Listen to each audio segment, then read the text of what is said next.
यह है form number 2। इसमें यहां वाला हिस्सा पहले दिखाइए। इसमें लिखा है कि राज्य और केंद्र की तरफ से लेटेस्ट बजट अनुमान, संशोधित अनुमान।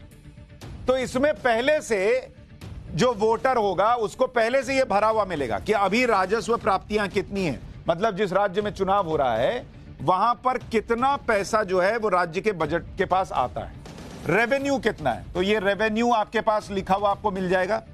अब कितना खर्च राज्य ऑलरेडी कर रहा है ये भी आपको पहले से लिखा मिलेगा।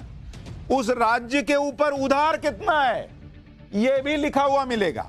उसके बाद बकाया देनदारी कितनी है ये भी उस वोटर को पता चलेगा। और स्टेट का जीडीपी कितना है, या केंद्र की बात है तो क्या जीडीपी है वो भी लिखा हुआ मिलेगा। तो पहले तो राज्य की हालत क्या है आर्थिक तौर पर वो इस सेक्शन में पूरी तरह से आपको क्लियर पता चल जाएगी। अब आप सोचिए कि किस तरह से एक हिस्सा ये पता चल गया, आपको पता चल गया कि पॉकेट में कितना पैसा है। अब दूसरी तरफ देखिए, ये देखकर नेताओं का बुखार छूट जाएगा। मैं बता रहा हूं क्यों, अब जरा इसको पढ़ते जाइए।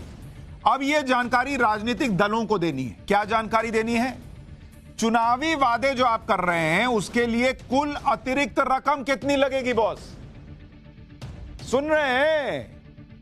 अब बताना पड़ेगा कि इतना तो पैसा आपके पास है, लेकिन ये जो वादा किए हो इसके लिए अतिरिक्त रकम कितनी लगने वाली है। फिर उसके बाद 8.1 नंबर कॉलम है, इसमें चुनाव आयोग को आपको भर के देना होगा, जो वोटर के पास जाएगा, कि ये जो अतिरिक्त रकम लगेगी उसका सोर्स क्या होगा, कहां से लाओगे पैसा। बड़ा बड़ा बोल दिए फ्री ये देंगे फ्री वो देंगे, सोर्स क्या होगा। और सोर्स में भी ऑप्शन दिया गया है, क्या टैक्स बढ़ाओगे, नया टैक्स लगाओगे, विनिवेश करोगे।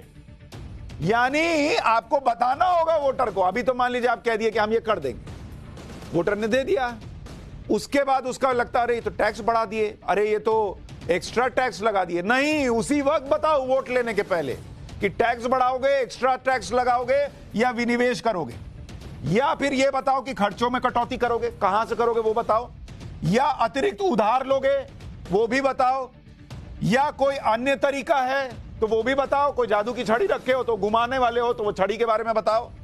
चुनावी वादे पूरा करने के लिए कितने सोर्स लगाओगे वो भी बताओ। इतना ही नहीं, फिर उसके बाद जीडीपी का अनुमान क्या रह जाएगा जरा वो भी बताओ। और चुनावी वादे का वित्तीय हालत पर असर क्या पड़ेगा, अतिरिक्त उधार कितना बढ़ जाएगा ये भी बताओ, और जीडीपी के अनुपात में कर्ज कितना हो जाएगा ये भी बताओ। अब ये वो फॉर्म है बॉस जो राजनीतिक पार्टियों की नींद उड़ा देगा, क्योंकि नेता बोल के निकल जाते हैं। इतना डिटेल तो उन्होंने सपने में भी अगर देख लें तो हड़बड़ा के उठ जाएंगे, इतना डिटेल बताना होगा। चुनाव आयोग ने फॉर्म बना दिया।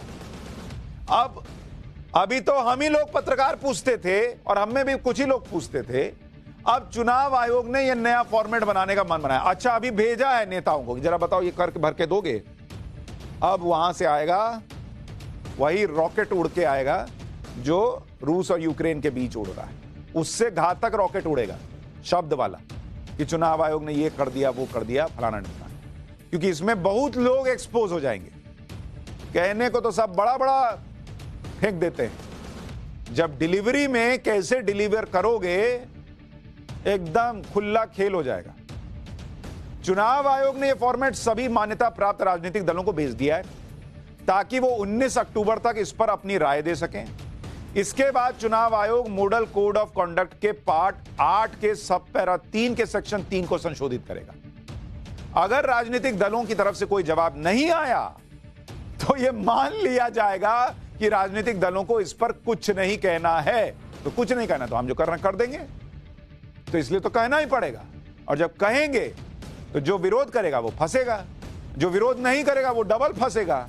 तो ऐसा चकरघिन्नी बना दिया है चुनाव आयोग कि कई नेता जो हैं वो फ्री जो राजनीति करते थे, जो भी अलग अलग पार्टी के, वो सब फ्री में फंसने वाले हैं।